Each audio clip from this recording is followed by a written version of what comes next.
Right.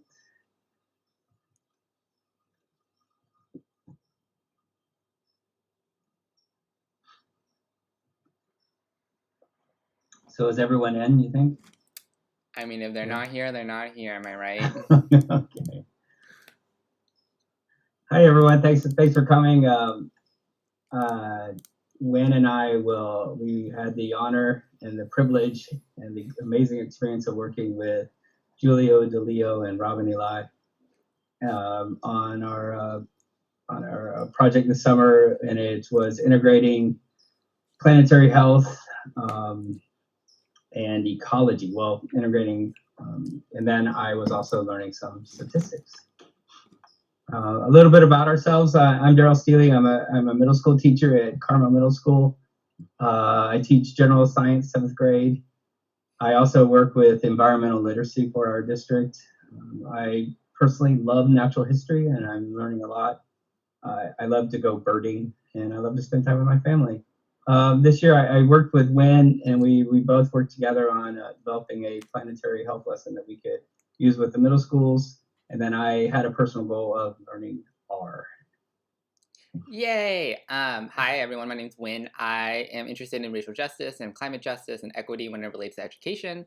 And so my background's in public health as an undergrad, and so I would have been using my knowledge of that and combining it with how Julio and Robin's research has been focusing on the ocean and combining that with human health. So we're going to tell you more about our project. So just to make sure you guys are seeing the little boat, can everyone see that? Thumbs up? Yeah. Solid. Okay. Yay. CFUs. Okay. Go for it. So essentially, Robin and Julia work at the Hopkins Marine Station, and we were tasked with bringing in this concept of planetary health. And planetary health is a way to look at our ecosystems and anything that's inside it and how we all relate together and how we need to maintain the oceans, the fish that live in it, and us as consumers as well. And how can we do that sustainably and make sure that we maintain the health of all entities involved. So we use Planetary Health Alliance case studies that are published. We use real data, local research, and hopefully we can position students as change makers in designing solutions.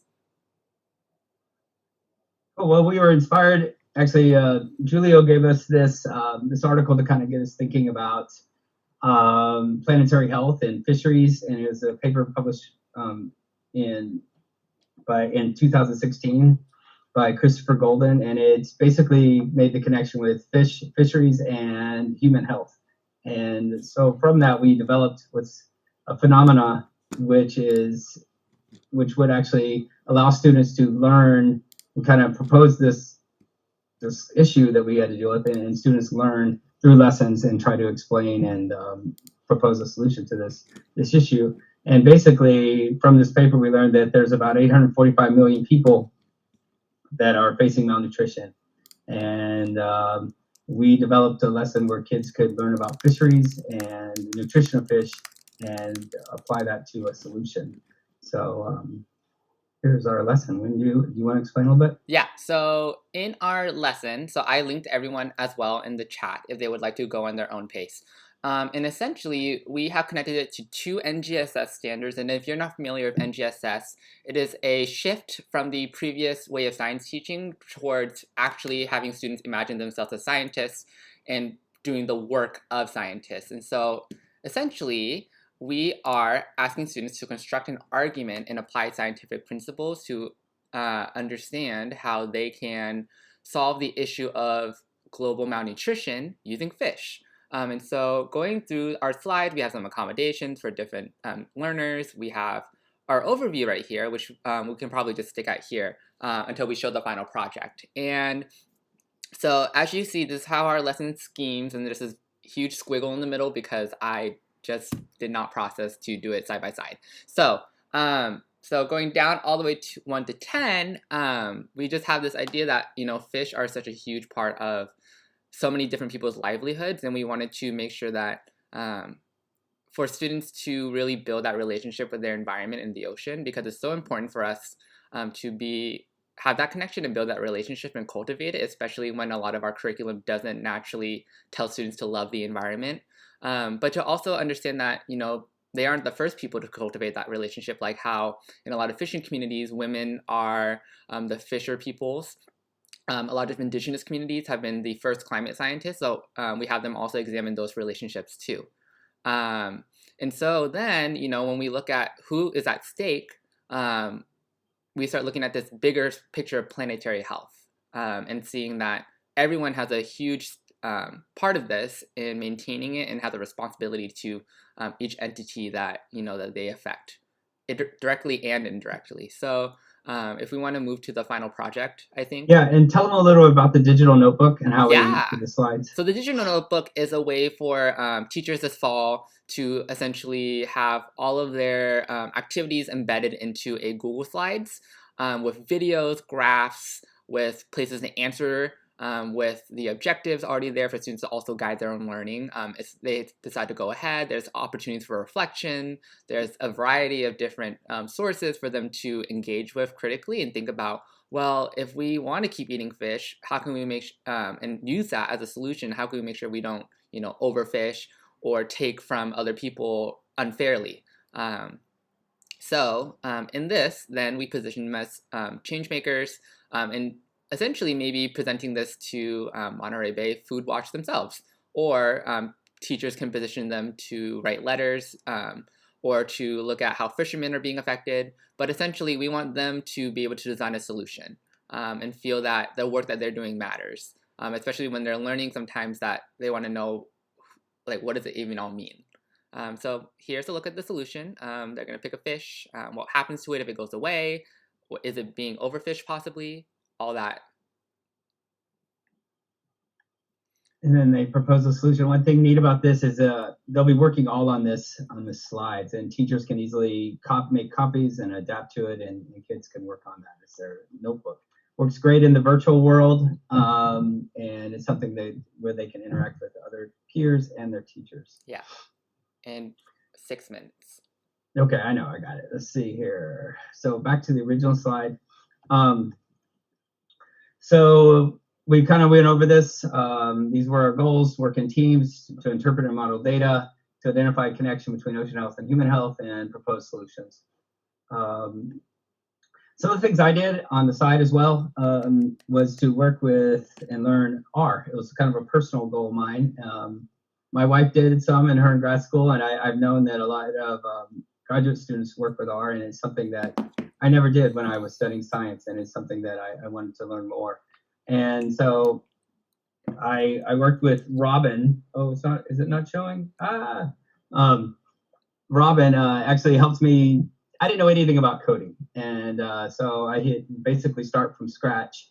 And speaking of scratch, that's kind of the basic coding I only know using the little game that my son used. But I learned the basics of R through RStudio. There was an image of RStudio Cloud here, but it's not there. But I learned the basics of programming and using R, and I was scripting to make nice little graphs.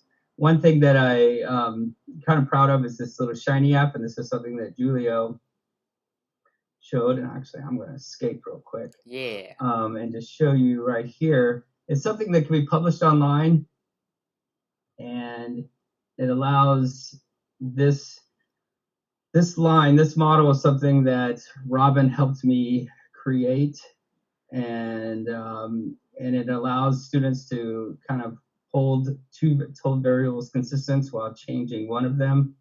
And is it interacting right now? It is. Let's see if it interacts online.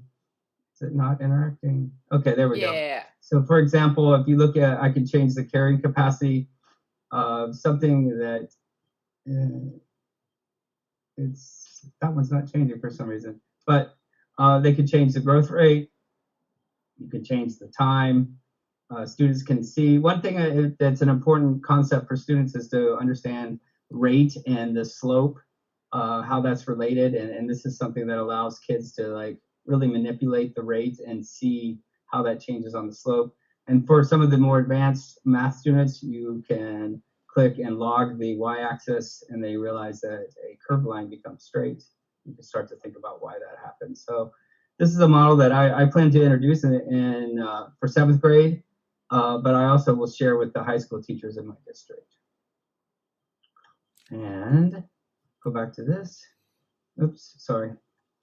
And then finally, we want to just thank everyone that helped and supported us on this project. Julio, Robin, Huynh, our coach at Ignited, Kyle, Emily, and everyone at Stanford and Hopkins that made this possible. It was an amazing experience, and I felt new friends with Robin and Nguyen, and I look forward to working with them more in the future. Yay! So that's basically it. We have about 3 minutes for questions. If anyone has any questions, you could just turn off your mics and talk to us. It's probably easier to do. Yeah, agreed. Oh, thanks, Robin. Yeah. Anyone have any questions? So, yeah, this is Rob. I was wondering about that interactive graph that you created. Was there a particular program that you did it on, or is that? Yes, and I'll just share the. Can you see my screen right now? Yes. And you see the little programming? Yes. This is RStudio Cloud, and this is something new. And Robin shared it with me, and it's free. It's free if you don't like do a ton of work on it. And there's a lot of tutorials. I think my system's getting overloaded. But there's a lot of tutorials online that kind of show you the basics of this writing R. But this RStudio Cloud allows you to do it. And I don't know why everything just shut down. But I don't know. I thought it was pretty flexible and something that I will try with some of the advanced students to see if it works on their Chromebooks. Hey, Darrell, what was your learning curve? You said you hadn't done coding before, so this was a brand new. It was pretty steep, and luckily, actually, Robin spent a lot of one-on-one time with me, and I was really lucky to have that tutorial. But in the process of doing that, I found a lot of good websites and videos that can show you how to use it. Okay. Really, really powerful. You can overlay maps. You can do. I was just blown away at how powerful this type of statistics is, and it's no wonder that a lot of scientists are using it now. But I think if you understand the basics of coding and the language of like C++ or different coding languages, you can figure it out pretty simple. I can see how the kids would be really, I can imagine them being really engaged with that, because to be able to do that in real time and see what the manipulations do, you suddenly have a connection with the statistic. It's what's really neat about it is that yes, kids can see the basics of what they need to know by changing the variables, but also if some kids really want to understand the coding, it's right there as well. One more question? Else? 2 maybe? Anyone? Wow, we left them speechless. Can you share that article that you shared in the beginning? Yes, I'll let me get it right now and just put it in the chat. It's a great article. Yeah, that looks really good. Real quickly. And maybe, Darrell, sorry if I jump in, but the link that Gwen sent it out is exactly because we want to share this with everybody who's potentially interested. Okay. Just stay in touch or connect or just use it. The more it is used, the happier we are. That's great. And if there's feedback as you use it to make it better, let us know. But thanks, Robin and Julia. You guys are here. Thanks for coming, and thanks for all your support. Yeah, thank you. Thank you, guys. It's been fun to work with you. Yeah, I've learned a ton. And I was going to show you, Julia. I do plan to try to figure out how to develop that bell-shaped curve, and do that as a manipulative as well. Put it on the Shiny app, but excellent. We'll do that. Didn't quite get to that. Yeah. Continue to work on that. Okay, we have 10 seconds to go. Thank you, guys. That was awesome. Yeah, thanks, Rob. Thank Rob, you. I want to see your presentation. It was super fun. Yeah.